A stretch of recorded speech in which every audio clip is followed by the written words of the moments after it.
Hello students, welcome back to our e-learning class. Today I will take class 10 economics class. Okay, we already started our second chapter, the sectors of Indian economy. We learned what are the sectors of Indian economy, there are how many types, okay, in our Indian economy. Some economic activities, non-economic activities, these are learned. Okay, now we also learned what is GDP, how to calculate the GDP, what is the final goods, what is the intermediate goods. So there are the three sectors in our Indian economy: primary sector, secondary sector and tertiary sector or service sector. These three sectors are interdependent to each other. And when we calculate the GDP, we also take all the goods and services produced from all these sectors in a particular year within a country is called GDP. So, after the independence, we can see the maximum of GDP share from our primary sector. Okay. Our maximum of the population, they work in our primary sector. But after the year, or in year 2013-14, we can see the tertiary sector or service sector emerge as the largest producing sector, which replaced in the primary sector. Okay, and according to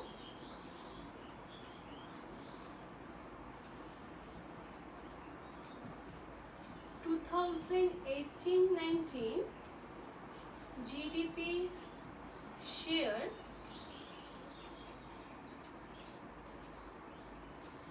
from primary sector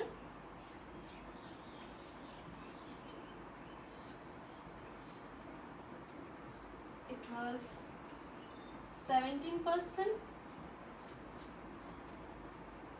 secondary sector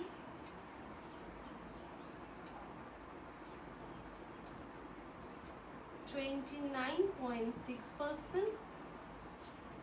and tertiary sector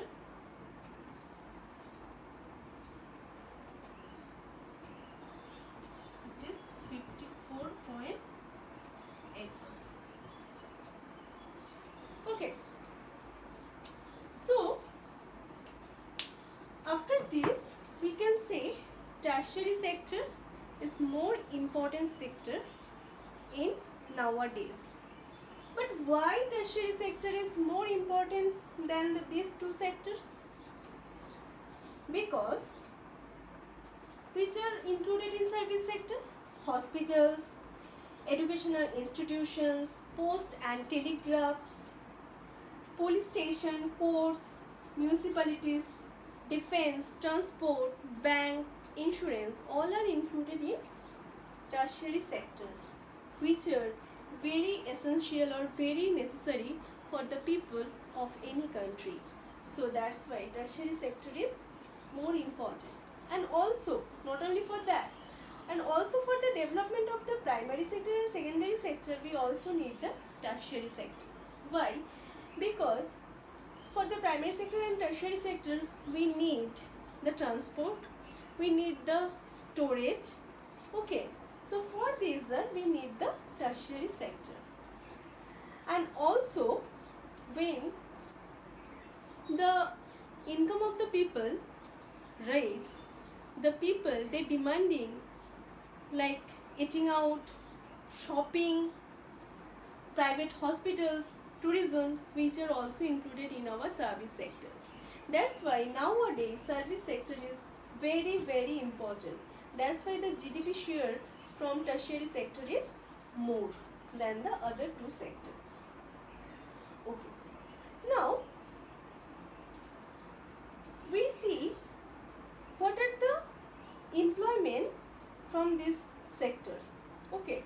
So before discussing the employment or how to create more employment, first let us discuss the unemployment.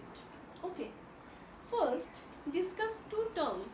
One is unemployment, another is underemployment.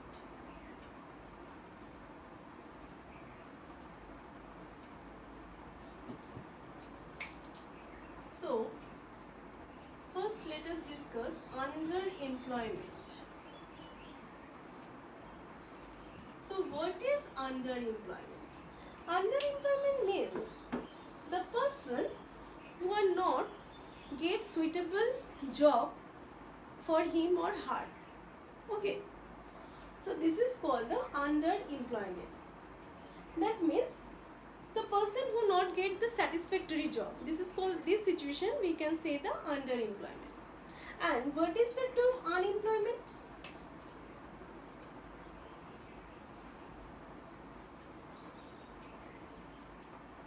Unemployment means one person who can able and willing to the work, but he can't get the job or can't find out the job.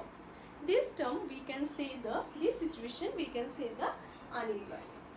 This unemployment is one major problem in our India, okay, which obviously give the very negative impact for one country.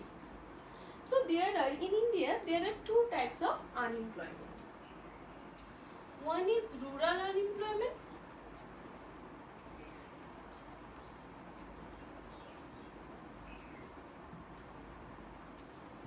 Another is urban unemployment.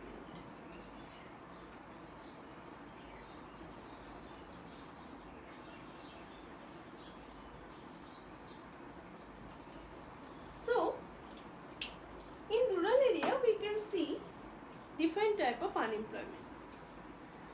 One is seasonal unemployment.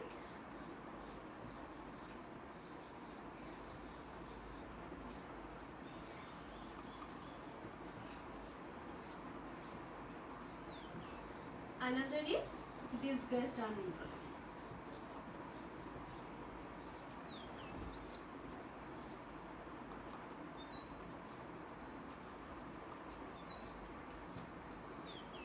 So let me discuss what is the term seasonal unemployment. Seasonal unemployment means the person who finding the job or who get the job in a particular season. If we talking about for the agriculture, we can see in the harvesting time some labor are employed in the farm, okay, and remaining the other time they can't get job, so they are the unemployed, okay. So this is called the seasonal unemployment. That means only a particular time in the season they can employ, other time they are unemployed. Now what is the disguised unemployment? This is also very important term, disguised unemployment. This unemployment also we can see in the rural area. Disguised unemployment means the person who are apparently see they are working in the farming sector or in the production process, but he not actually worked in this sector. Okay, I give one example. If one plotted of land and there are one family, in the family there are 5 members. Only 2 members needed for their cultivation, but remaining 3 members they worked in their field, okay. So only these 2% they give their productivity to our national income, okay, and this 3%, the productivity of this 3% is 0. So in disguised unemployment we can see the marginal productivity is 0. That type of unemployment we can say the disguised unemployment. Very simple thing. Apparently the person who engage in work, apparently we see they are employed, but actually they are unemployed. This situation we can say disguised unemployment, okay. Okay, in seasonal unemployment, that type of unemployment we also can see in the urban area, in some industry, or in woolen industry, because in the winter season the demand of woolen is high, but in the summer season the demand of woolen is zero. So in a particular season they worked, otherwise they are unemployed. So this is the example of the seasonal unemployment. Okay, or in the next class, students, I will discuss about the urban unemployment. So for today, thank you.